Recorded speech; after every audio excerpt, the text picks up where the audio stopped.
వాక్యం వింటున్న చెల్లి తమ్ముడా, యవన బిడ్డలారా, వివాహమైన తల్లులారా, వివాహమైన పురుషులారా, ఈ చిన్న బలహీనత ఏం చేస్తాది? నా భర్త నన్ను చూడట్లా, పసిగట్టట్లా, నా భార్య నన్ను చూడట్లా, పసిగట్టట్లా, ఇది నన్నేం చేస్తాది? ఈ చిన్నది నన్నేం చేస్తాది? ఆ చిన్నదే నీ బ్రతుకును చిదిమేస్తాది. జాగ్రత్త, మర్చిపోకు.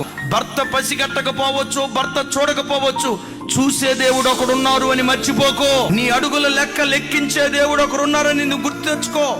నువ్వు కూర్చోవటం దేవునికి తెలుసు, నడవటం దేవునికి తెలుసు, నువ్వు పండుకున్నది తెలుసు, చాటు మాటున మాట్లాడిన ప్రతిదీ నీ దేవుడు విన్నాడు. తమ్ముడు నా వైపు చూడు, చెల్లి నా వైపు చూడు. నీలో కూడా ఏదో పులిసింది కొంచెం ఉంది, జాగ్రత్త.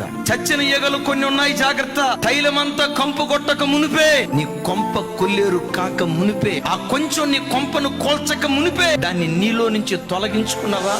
క్షమించుటకు సిద్ధమైన మనసు కలిగిన దేవుడు నిన్ను క్షమించి నిశ్చయంగా మరో అవకాశం దేవుడు నీకు దయచేయటం ప్రారంభిస్తాడు.